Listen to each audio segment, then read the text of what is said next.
Welcome back to Battle at the Border for our second episode. Sitting at 96 views and 11 comments on our first episode. I'd say that's a pretty successful debut. So we got to give the people what they want, and we're going to come back for episode two. Um, Love it. Kind of excited. Looking at the scoreboard, you can see USA 23, Canada 19 was the final tally after all the comments were added. There were a couple ties, but we just threw those out because we don't tie here at Battle at the Border. So 23 to 19. Little special surprise for everyone that commented on the first video before we record this one. You've just been entered into a $25 PSN giveaway, which we'll do at the end of this show. So be sure to stick around, see who wins that. Make sure you comment because you never know when one of these giveaways might pop up and you don't want to miss out. So with that being said, let's jump right in. How you doing today, Finns? Good, man. Good, man. Good to see your powers back up. Yep, power's back up. So we got about 50 minutes to record this before first and goal records. So let's see if we can keep this a little shorter than last time. Sounds All good. right. With that being said, let's jump into our first topic. First topic, when team building, what's more important, defense or offense? And I'll let you go first. Yeah, I'm going defense. I think it's pretty easy to build offense. You just go into you draft someone who's got pretty good speed, and then if you spam them, you're going to build them up pretty quick. You just look at the way running backs have been built up how fast they've been built up this year.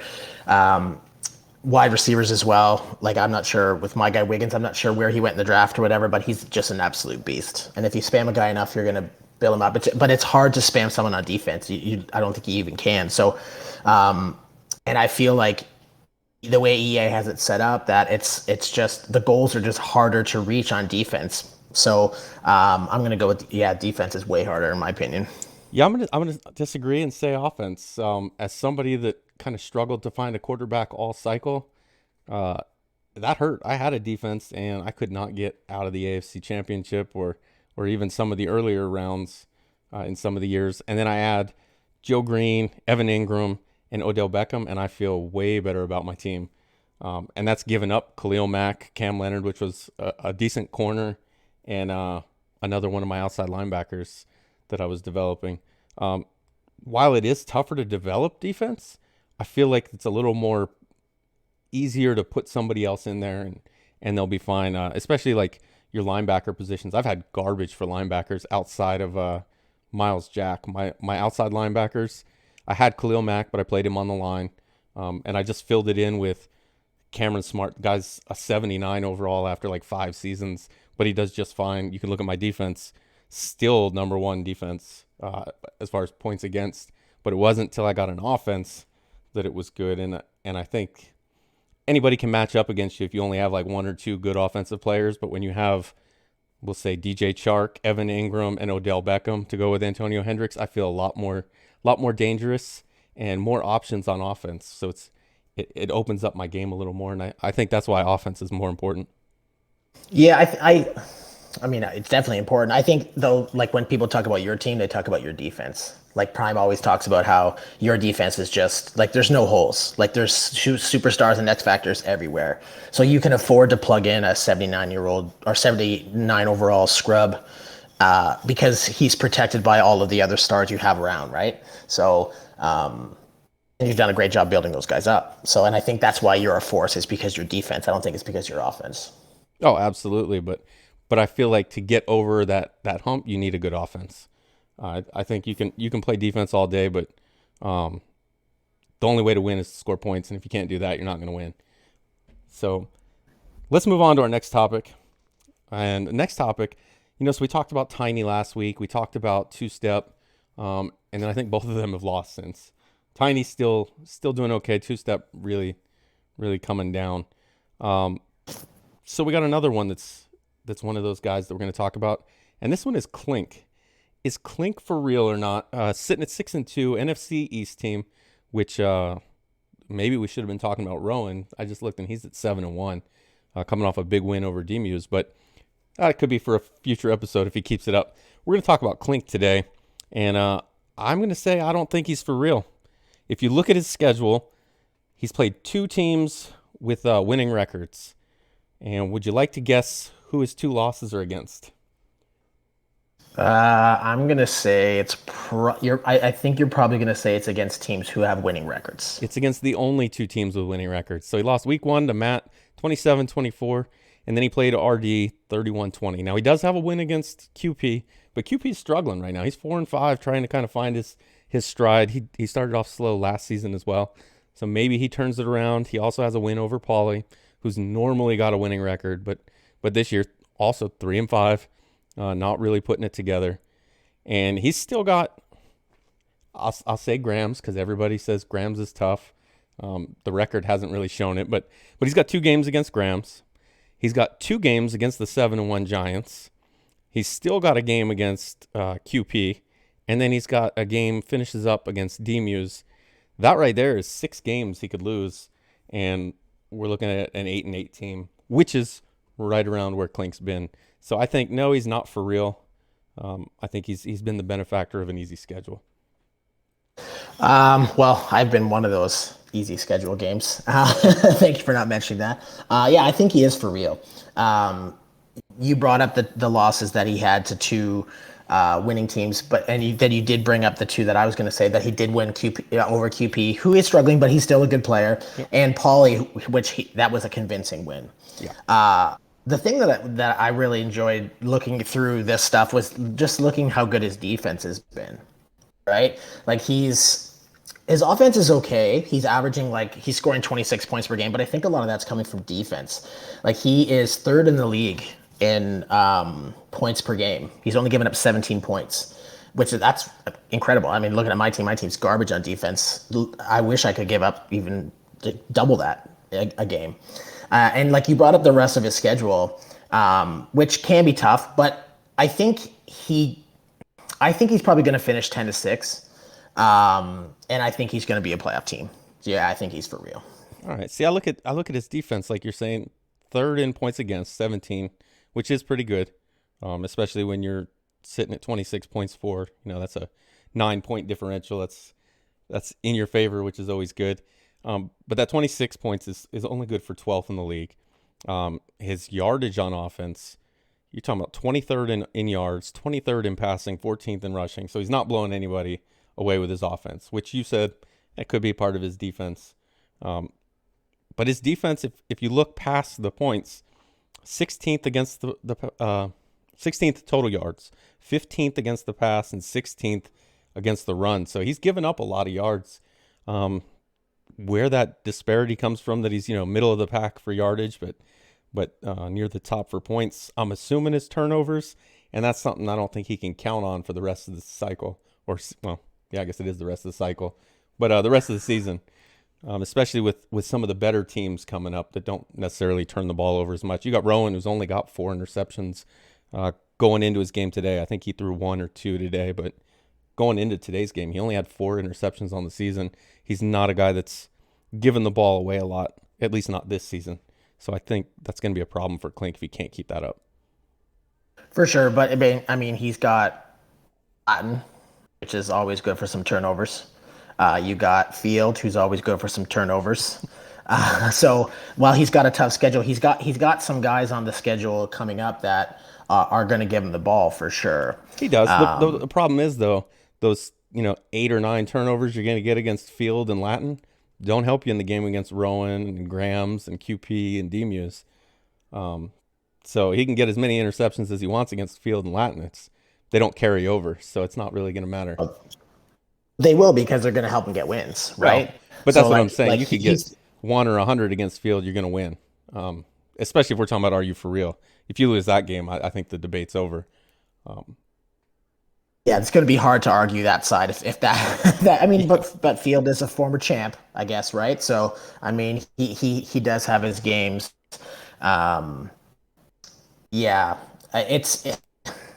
he does have it. Like I said, you hit on the nail on the head. He's got some tough games, but I think this could be a proving ground for him too, right? Like if he splits versus Graham, and he takes the 2 versus Rowan, who you said Rowan's 7-1, or even if he splits versus Rowan, there he's got. Actually, sorry, he's already Actually, no, yeah, he's got 2 games versus Graham, 2 games versus Toronto. So if he splits those two, now he's 8-4, right? And then he's just got to win 2 more games, and he's going to make the playoffs. So um, he's for real. You say he's going to make the playoffs. I think that he may need to go a little more than 10-6 to make the playoffs. The NFC wild card is looking a little dicey right now for 10-6, especially with Tiny coming up with his record, and I mean not so much the NFC North. You guys are just really stinking it up. But outside of that, there's a We're lot not of going guys to talk making a about that. push. We're not going to talk about that. You got QP 4-5. I mean, you can't count him out of the playoffs. So it's I've learned my lesson to never count out QP. Every time I say he's done, he's like and then just fires back. So, but I mean he's in the 4 seed right now, right? yeah. Tied with Tiny and Dump. Um, so it'll be whoever wins that division, right? And then I don't know. I'll take here. I think he could finish higher than Meats. I don't know what Meats' schedule looks like, the remaining part of his schedule, but Let's see. I can pull it up see. right now and we'll see what it looks like. So Meats right now, he's got RD tonight, maybe. Who knows? It'll probably drag it all the way out to the deadline and get simmed. But he's got RD, he's got Tiny, he's got Rowan, he's got MYT, he's got Two Step, he's got the Lions, he's got the 49ers, and then he finishes up with KJ. That's not an easy schedule for a Cardinals team that right now is 5-3. Yeah. Yeah, I think that's harder scheduled than Clink. So yeah, I'm gonna stand by that. I think he's gonna have that a higher seed than Meats, or even take the last seed over Meats. Okay. Yeah, it'll be interesting because you're going to have Clink. We'll just assume Rowan wins the NFC East just based on record now. But that means you're going to have Clink, QP, Meats, and Tiny. Those 4 teams fighting for 3 playoff spots. I tend to think Tiny's going to come back to earth. But who knows right now? It's going to be interesting to watch. I'll say that much. For sure. So moving on, topic 3. And this is going to move on past Madden 21 now. Let's move into Madden 22. We've already moved to 48-hour advances as of a couple minutes ago. So let's move on to Madden 22. And there's been a little bit of news and a little bit of chatter about this home field advantage momentum thing that they're incorporating. A lot of people have asked for it, and now that we're getting it, a lot of people are complaining about it, saying that some of these things are going to be OP, and it's just something else for EA to screw up. What do you think? Is it going to be OP? Yes, I am one of those people who are complaining about it. As I said on the last episode, I have no faith in EA. I think it's going to be broken. They've put too much hype into something as well for this not to matter too much. So like I just every time they try something new, I think it breaks. It's broken, and I think not only does that get broken, something else gets broken. It's like some of these things, the Saints one, I think I mentioned last week or last episode, or the Chiefs one, where hot routes kind of go away. I just think it's going to be OP, and I think I'm even at a loss for words. I just have no faith in EA to get something right off the jump, and it's going to take them forever to fix. And I'm really hoping we can turn them off. Yeah, it's definitely going to be OP. All right, so I completely disagree. Broken, maybe. OP, I don't think so. I could see where it'll be broken and it may screw something else up. Who knows what may go on with that. As far as OP though, just from the beta, you have to activate these things. And you're talking about getting, first downs, touchdowns, big plays that are going to move this momentum bar to eventually unlock your home field advantage, whatever that may be. Third down, squiggly lines, whatever, defender can't run more than 3 steps without falling down. I don't know what they all are, but the thing is you have to get your momentum bar that high. Then on top of that, you have to keep it there. You may only get, one play where it's there. You throw an interception or the defense gets a first down. Now your momentum drops back down. You lose that that home field advantage ability, whatever you want to call it. I don't think it's going to be activated long enough for it to be OP. Um, just from the little bit I played in the beta, I think people are making a bigger deal out of this. And what it comes down to anyway, you think maybe Deshaun Watson versus Ryan Fitzpatrick is a disparity for two teams playing against each other. Nobody complains when somebody gets to be the Chiefs and the other guy's got to be the Texans. I mean, those rosters aren't the same. One has an advantage over the other, so I don't see a big deal with one stadium having an advantage over another either. My issue, and I didn't bring this one up last time. I guess I missed it, but like I'm just going as you're talking. I was going through scrolling and looking at some of these things. The Cincinnati Bengals one actually has me worried. The no huddle results in reduced clock runoff. I I think that's just going to mess up the game. Like I just don't know how it doesn't run off. I don't know. I just something's going to be wrong in the coding, and that's either going to be it's not going to run off, or it's going to run off way too much for that person, and that person's going to have to deal with that all the time until it takes 3 months for that. It's going to be like February, and they're going to finally release a patch to fix it. Like they have a long track record of messing these things up, and I just don't see it. No, that's true. But if Uh, you watch my game against Faz, the clock runoff is already broken because I think I had like 16 seconds left, and it said 12-second clock runoff, and it ran every second off. So the and you're clock right; it runoff, definitely is broken. yeah, the clock runoff, just as one example, is already something that is screwed up. So again, to me, it it has a very high likelihood of being broken, but I don't think it's going to be OP one way or the other. I think it's more likely it doesn't work, or it just is completely broken. All right. Time will tell on that one, I guess. So we'll move on, and this is going to be a touchy subject in about 6 months when these come out. Evals. Do you think the evals, the I guess process, formula, whatever you want to call it, how they do these evals, do you think it should be changed in order to allow people to move up or down a little more freely, or not freely, but easily? For example, we have a guy like DW who joined season two. I think it was like maybe 5 or 6 weeks in, and he's really handicapped as far as trying to jump up over guys that have been there for really what amounts to 20 games more than him. Um, do you think it should be changed in order uh, to I guess make it easier for somebody that joins that early in the cycle to still kind of have a chance to move up? I'm gonna say no. I mean, like I've been through one eval, and I mean I'm gonna be near the bottom regardless. But for me, I just can't see, you know, me jumping ahead, or someone who comes in mid or late cycle jumping ahead of someone who's been here since the beginning. Like you know way more about this process than me, but from what it looks like to me is Prime kind of values consistency, right? So if you're consistently tweeting after games, if you're in chat every day, you or even if that's just the bare minimum, if you're in chat every day and tweeting, and you've been doing that since last August, I don't see how someone should be able to jump over you. Um, I mean, if someone is kind of like lacking on those things, for sure. But if you're sticking with your responsibilities and you're doing what's asked of you, even if it's the bare minimum, no, I don't think so. Okay, so that's where I think we disagree. I think if you're exceeding the bare minimum, there should be a way for you to move up. Um, I think and Prime talked about it on their show, the Bro Down.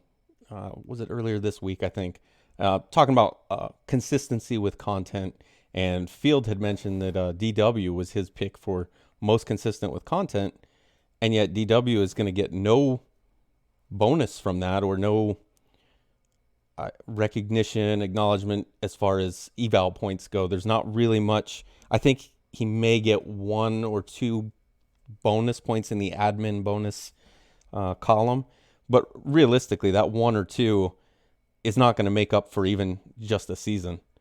Had he started Right. season two, you've got, pick a name out of a hat. We'll say Latin. Latin comes in. What's up, SMLers? And that's it for the day, right?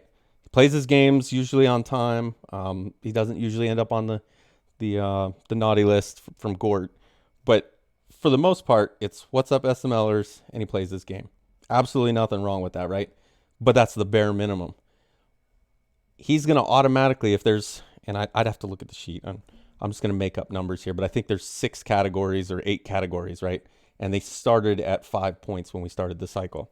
So we'll say there's six. I think it's probably closer to eight, but we'll say there's 6 categories. That times five, since we started at 5 points, that's 30 points. So DW, just by starting one season later, has to make up 30 points. That's almost impossible. When you look at the list, no one loses near that many points in a season. You're talking about maybe, I think the top one lost like 6 points, maybe, or maybe it was a little more than that, 6 or 7 points for a season.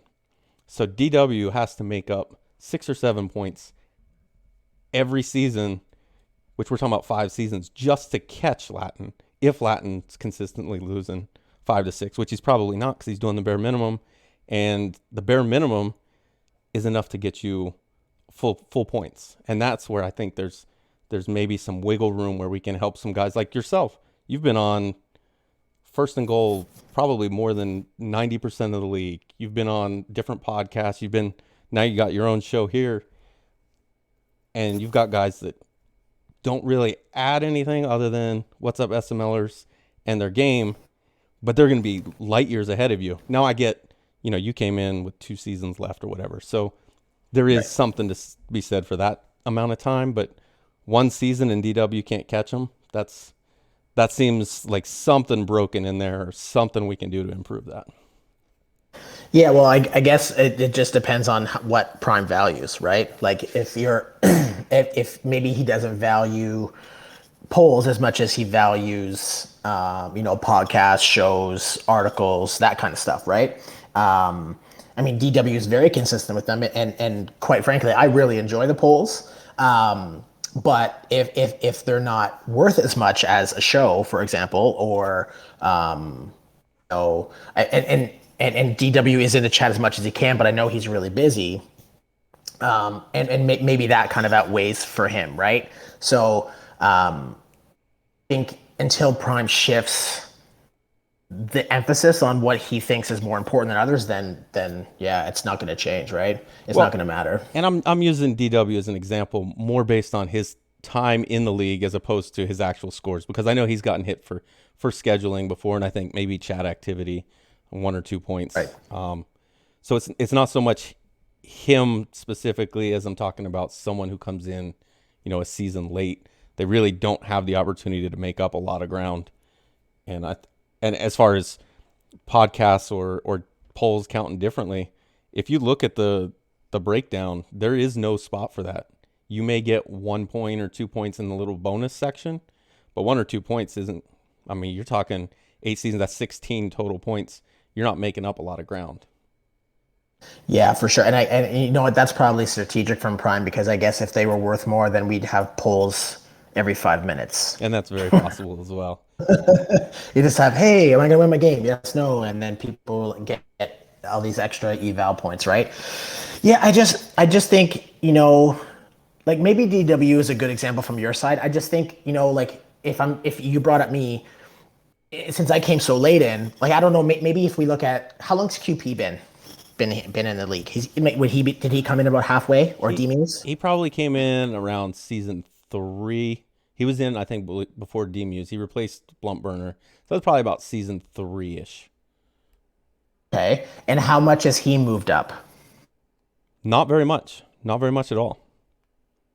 Okay, And he did have his own show sorry, go for a ahead. little bit, and he's been on First and Goal quite a bit as well. He's another one that Right, does right, quite a right. bit of content when needed. Yeah, well, we need our Hugh Hefner quota, right? That's right. Well, but I mean, like if you look at people in front, like I mean, it's hard to look at Prime, you, Mike.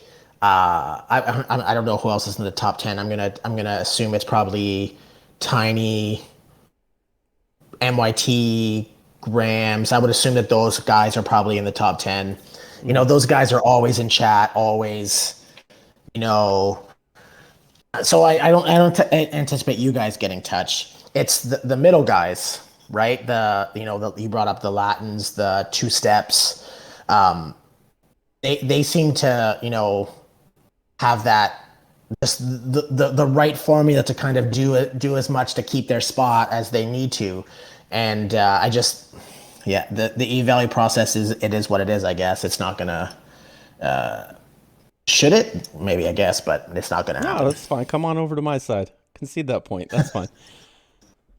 All right. Well, I think we're at 25 minutes, and I think that's right where we want to be for this show.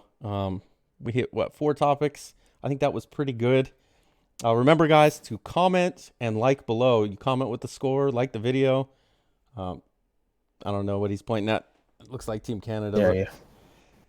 Yes, of course it USA is. Come winning on. right now, Let's 23-19. Let's keep that going. And with that, let's go ahead. I'm going to go over to the giveaway, and we'll be right back, Fins. All right, so here we are. Here's the giveaway. Coop Faz Field Grams meets RD Tiny, Two Step, and ZZ all commented with their scores on the video. So with that, we're going to go ahead and we're going to spin this for a $25 PSN giveaway. And here we go. And that is incorrect. It is not a $100 giveaway. Just kidding. It is $25 giveaway. I might have to fix that and respin it. You know what? I'm not going to respin it because I'm just going to go with what lands here, but it's a $25 giveaway. And it's going to be RD. RD is the winner. So we're going to, RD is going to win a $25 giveaway. Don't look at the top of the screen because that was an absolute lie. It's not $100. It's $25 giveaway. I make good money, not great money. So we'll go with $25 giveaway. So remember, comment below in the comment section. Give us your score, and who knows when the next giveaway will be. But you don't want to miss it. So Fins, unless you right. got anything else, I think that's episode 2, Battle at the Border. Oh man, looking forward to seeing the response to this episode. Hopefully it at minimum reaches the same exposure that we had. Let's hopefully we can get past that and get to the 3-digit mark. Go. I'm excited. Yeah, and if you're watching this and you're not in the SML, I'm gonna go ahead and link the SML page in the description below with the SML page, our League Daddy page, our YouTube page, which you're obviously on if you're watching this, and then our Twitter as well, and even our Twitch. Because if you're looking for a CFM Sim Madden style play and a great group of guys, this is easily the best league that I've found on PlayStation. So Absolutely, if no you're looking, question. this is where you want to be. All right, guys, thanks for watching. This has been Battle at the Border.